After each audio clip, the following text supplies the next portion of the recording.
All right. Well, second is a contingency of the mind-body correlation. The regular correlation between types of mental states and physical states seem radically contingent. Why do pains instead of itches, thoughts or of feelings or of love get correlated with specific brain states? No amount of knowledge of the brain state will help to answer this question. Again, we talked a little bit about this last time as well. Given the requirement of a causal necessitation for naturalistic causation explanations, given the cause, the effect must happen. There, in principle, is no naturalistic explanation for either the existence of mental states or their regular correlation with physical states. Why do they match up? Why can't we, be set on fire and laugh? Why is this the case I that guess we could, but right. And then we know something's wrong, right? yeah. For the naturalist, the regularity of mind-body correlations must be taken as contingent brute facts. This is just what happens and must be the case because that's what it is. But these facts are inexplicable from a naturalistic standpoint, and they are radically unique compared to all other entities in our naturalistic ontology. So if they're so unique that they provide this issue where you just must shrug your shoulders and go, well, that's just the way that it is, then maybe you need a better explanatory power there.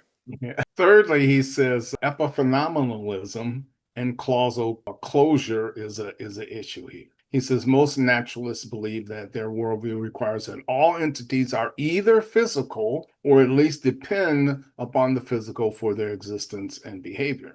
And thus, if mental phenomena are genuinely non-physical, then they must be epiphenomenal, right? That is, effects caused by the physical that do not themselves have causal powers. So there's kind of an ethereal type of things that hover over the physical, right? They don't have any causal powers, they're just there. That's the basic idea here. And so he says it is not the feeling of thirst that causes you to drink, right? The feeling is just kind of an epiphenomenal thing, right? Rather, it is a certain brain state that causes you to drink water. Right. And so, on this understanding, the feeling of thirst, even if it is real, cannot cause anything. But epiphenomenalism, he tells us, is false and therefore should be rejected. Right.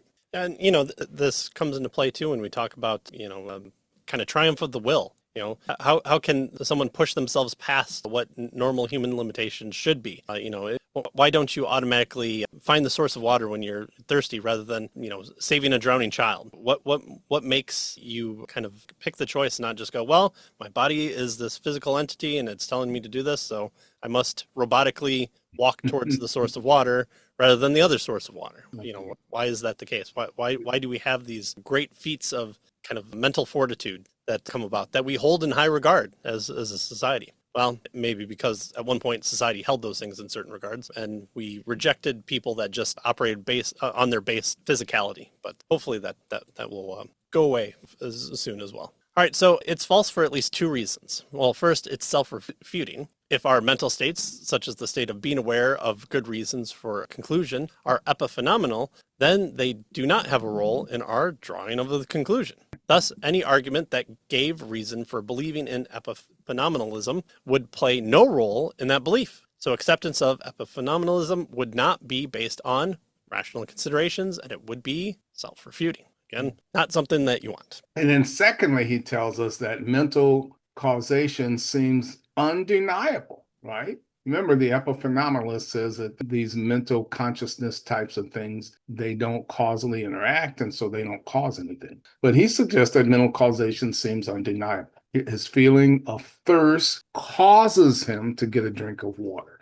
His beliefs causes him to act in a certain way. And yet, he says, for the naturalist, the mental can be allowed to have causal powers only if it is in some way or another identified with the physical, right? And so he thinks that the reliance on some naturalists, by some naturalists, on the idea of epiphenomenal non-physical mental entities should be taken as a refutation of naturalism. Right? By using this as an explanation, he suggests it's a refutation of naturalism. Why?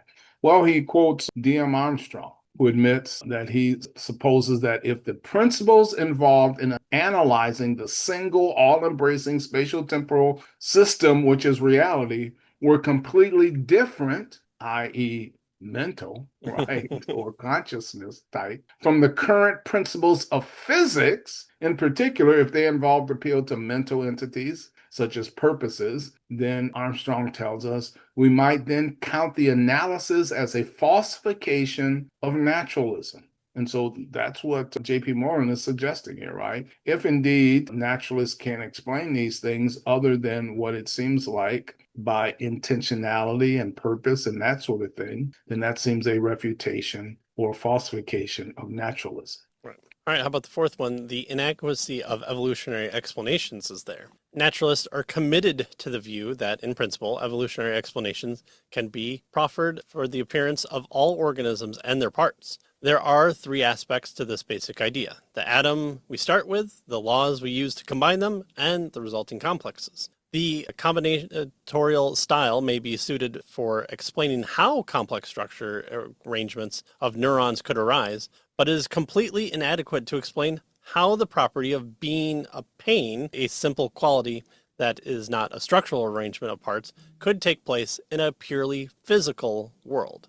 Right. So, how does pain come about in the world? Well, it's just this naturalistic response to keeping you alive. So you move your hand away from the fire. Well, but at what point did that arise? What atom or what building block within your DNA structure tells you to do that? So it doesn't seem to have that explanatory power for the arising of being a pain. Yeah.